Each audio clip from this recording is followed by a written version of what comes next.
responsibilities, I have decided to accept their... Your latest film was a thing called Double X with the American actor William Catt.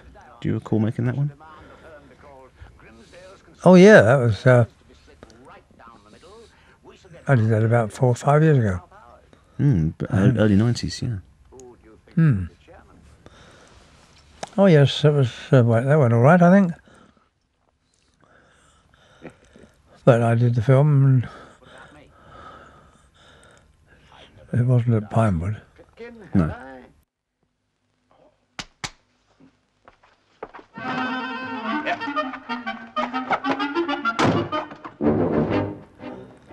Oh, look at that, Consolidated Dairies, eh? Lovely studios, aren't they? Beautiful, yeah. What about Austin? Got to get rid of him. He smashed all our bottles. Must be very proud of the fact that there's a blue plaque commemorating your films. Oh yes. Oh, I like looking at that. It's very nice, very kind of them. Yeah. Now, let's see. Sir Roger Wedgwood, Chairman. Temporary. Oh, come on. Would you kindly inform Sir Roger... Norman Tripp. That's Harry Locke. Yeah, you know the names better than I do. Mind you've been shoving them more looking at them on the paper, haven't you? I've researched all these for these commentaries. Yeah. Grimsdale MP to see Sir Roger. Yes. Would you care to go up, sir? It's on the 4th floor. You've got a button undone there. Oh, I'm sorry, sir. Would your producer Hugh Stewart have like a pool of actors he would use all the time? Would Hugh Stewart have a look at what? Have a pool of actors, a regular team of actors he'd use on your films, because the faces crop up time and again on your movies. Well, I don't know. I don't know what he does. No, I don't think so. Whether he looks at a list of other directors, I know, but... And there's another one, Fred Griffiths, who's in several of your films. Yeah, it was, that's right.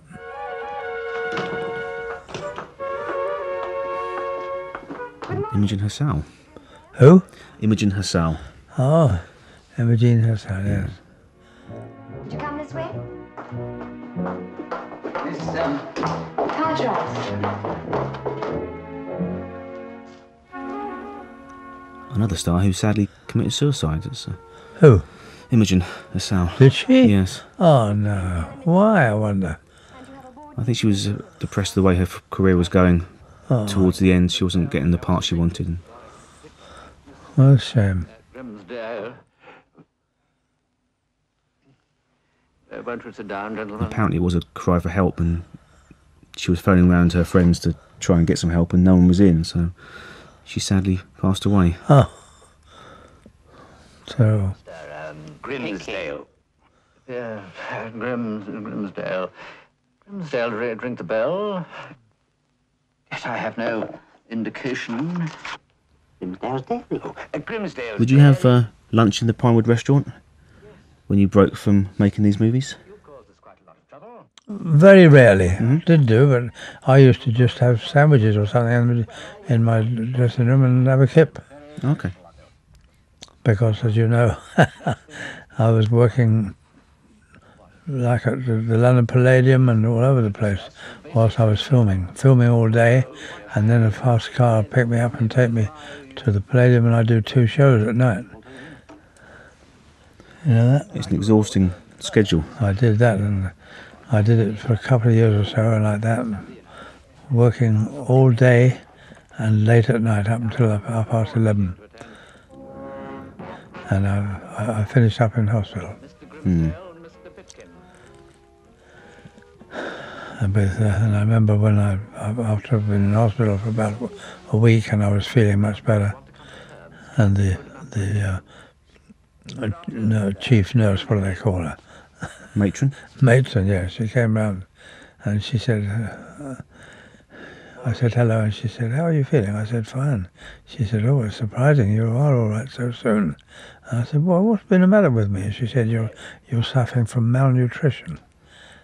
And I said, malnutrition? What are you talking about? she said, well, you haven't eaten properly. And I realised how true it was. I know that lunchtime came at Pinewood Studios, and instead of going to have lunch, I used to go and dressing room and have a kip. And then that when at night time I was rushing off, I did the shows at the Palladium and the Prince of Wales or the Vet, wherever, and did the shows and then rushed home. There was no time for supper. I was so tired. I just have a kip. And that's why I got malnutrition. I wasn't eating enough. So from then on, I did eat regularly. I suppose in the way you lived for your work, didn't you? You enjoyed it so much. Oh yes. I thought all the time, what a lucky little devil I was. What a lucky little devil to come from nothing, absolutely nothing, to become a star at Pinewood Studios for the Rank organisation. Oh, and then starring on stage as well. Unbelievable.